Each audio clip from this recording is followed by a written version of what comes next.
Hello दोस्तों, नमस्कार। आप सबको पता है कि हम लोगों ने बकरी नाटक का वाचन किया था। उसमें जो भी त्रुटियां हैं उसे आप लोग क्षमा करिएगा। तो क्योंकि और आज हम लोग हबीब तनवीर जी का रचना आगरा बाजार का वाचन करेंगे, जिसकी समीक्षा और सब कुछ इसमें सारांश वगैरह समाहित है। तो आज हम लोग हबीब तनवीर के सामान्य परिचय के साथ इसका शुरुआत करते हैं। हबीब तनवीर जी का जन्म 1 सितंबर 1923 में हुआ था और इनका निधन 8 जून 2009 में हुआ था। एक प्रसिद्ध नाटककार, संगीतकार, अभिनेता, पटकथा लेखक एवं नाट्य निर्देशक थे। इनका पूरा नाम हबीब अहमद खान था। देखिए, इनका नाम भी पूछ लिया जाता है तो इनका पूरा नाम हबीब अहमद खान था। इनकी प्रसिद्धि का आधार इनके 3 बहुचर्चित नाटक, जिनमें पहले आगरा बाजार, जिसका प्रकाशन सन 1954 में, मिट्टी की गाड़ी 1958 और चरणदास चोर 1975 है। ठीक है।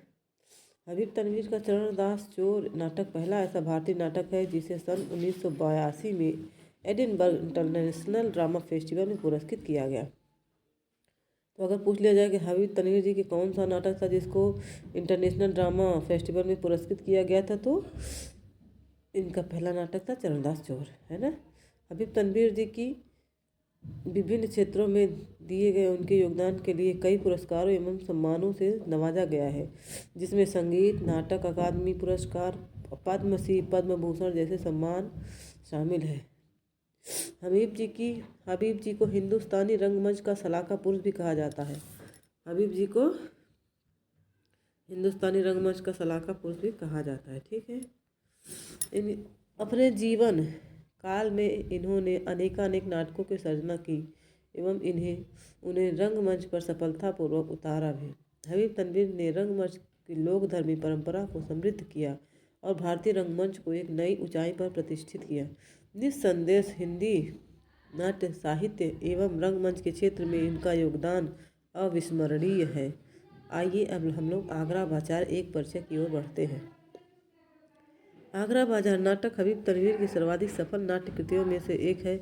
इस नाटक का सर्वप्रथम मंचन 14 मार्च 1954 को जामिया मिलिया इस्लामिया, ये पूछ लिया जाता है कि इनका मंचन पहले कहाँ हुआ था, तो 14 मार्च 1954 में जामिया मिलिया इस्लामिया के कला विभाग के खुले मंच पर किया गया था।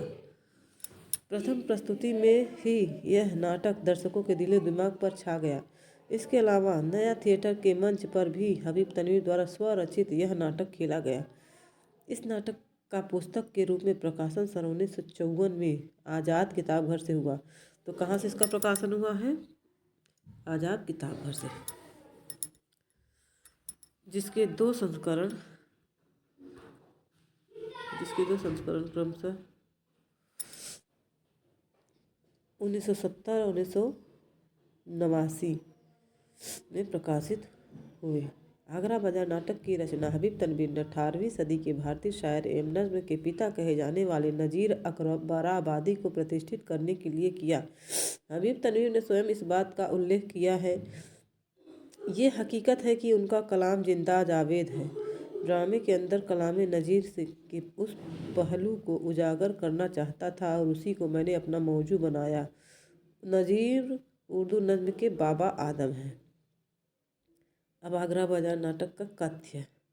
हबीब तनवीर ने अपने इस नाटक के माध्यम से निम्नलिखित बिंदुओं पर प्रकाश डाला है। बेरोजगारी का वर्णन है। अब तो कुछ सुखन का मेरे इख्तियार बंद रहती है, ता बअसोच में लैलो निहार बंद, दरिया सुखन की फिक्र काहे मौजदार बंद, हो किस तरह न मुँह में जुबां बार बार बंद, जब आगरे की खल्क का हो रोजगार बंद। शायरों के जीवन का वर्णन, सामाजिक और सांस्कृतिक समस्याओं का चित्रण, लोक जीवन और लोक परंपराओं का चित्रण, स्थानीय संस्कृति का चित्रण, साहित्य प्रकाशक और बिक्री पर व्यंग, समाज की स्थिति का एक बाजार के रूप में चित्रण, साहित्यकारों और प्रकाशकों की सुस्ती और पक्षपात का वर्णन, पुलिस व्यवस्था की कार्यशैली पर प्रश्न, व्यापारियों के दर्द का चित्रण,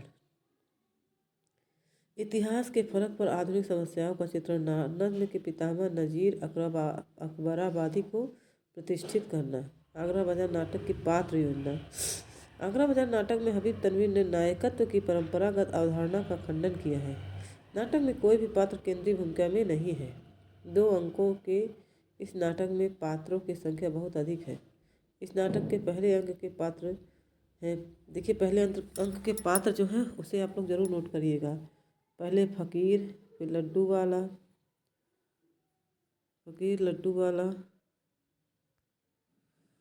तरबूज वाला, बर्फ वाला, ककड़ी वाला, पान वाला, मदारी, बर्तन वाला, अजनबी शायर इत्यादि अनेक पात्र हैं। और दूसरे अंक में कौन कौन है? तो दूसरे अंक में है पतंग वाला, अंधा भिखारी, हामिद एक आदमी, बेनी प्रसाद, होली गाने वाले, सिपाही, तरबलची और सारंगिया। पात्रों की अत्यधिक संख्या से नाटकीय तत्व विधान त्रुटिपूर्ण प्रतीत होता है। आगरा बाजार नाटक का शिल्प पक्ष। आगरा बाजार नाटक अपने प्रयोगशील शिल्प के कारण भी अत्यंत महत्वपूर्ण है। हबीब तनवीर ने इस नाटक में लोक जीवन का चित्रण लोक नाट्य शैली में रम कर किया है। आगरा बाजार की भाषा शैली पर भारत रत्न भार्गव का यह कथन उचित जान पड़ता है। यह कथन किसका है? भारत रत्न भार्गव का। आगरा बाजार में प्रयुक्त संवादों में भाषा के कई स्तर हैं। आगरा बाजार के बीच आम आदमियों द्वारा बोली जाने वाली भाषा ठेठ आंचलिक भाषा है। किताबों की दुकान पर अदीबों और शायरों की जुबां का अंदाज निहायत अदब और कायदे की नफासत लिए हुए है।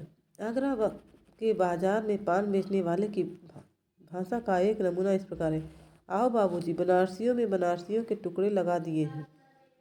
पान खाओ मुँह रचाओ, इलायचियाँ कतर डाली है इलायचियाँ, बड़े बड़े टुकड़े लगाए हैं बड़े बड़े। इस नाटक में फकीर द्वारा बोली जाने वाली भाषा कुछ इस प्रकार है। रोटी न पेट में हो तो कुछ भी जतन न हो, मेले की सैर ख्वाहिशें भागो चमन न हो, भूखे गरीब दिल की खुदा से लगन न हो, सच है कहा किसी ने कि भूखे भजन न हो। नज़ीर अकबराबादी के नज़्मों पर आधारित होने के कारण इस नाटक में उर्दू और फारसी के शब्दों का प्रचुर मात्रा में प्रयोग हुआ है। अतः शिल्प की दृष्टि से यह एक सफल नाटक माना जाता है। निष्कर्ष पे आते हैं। हबीब तनवीर द्वारा लिखा जाने वाला यह नाटक हिंदी नाट्य साहित्य के इतिहास में अपना एक विशिष्ट एवं महत्वपूर्ण स्थान रखता है। नज़ीर अकबराबादी के नज़्मों उनके जीवन उनके परिवेश पर आधारित होते हुए भी यह नाटक तत्कालीन भारत की राजनीतिक, सामाजिक, सांस्कृतिक एवं आर्थिक स्थिति का यथार्थ चित्रण प्रस्तुत करता है। हबीब तनवीर ने इस नाटक में आम आदमी की जिंदगी की वास्तविक स्थिति को उसके समूचे परिवेश के साथ चित्रित किया है।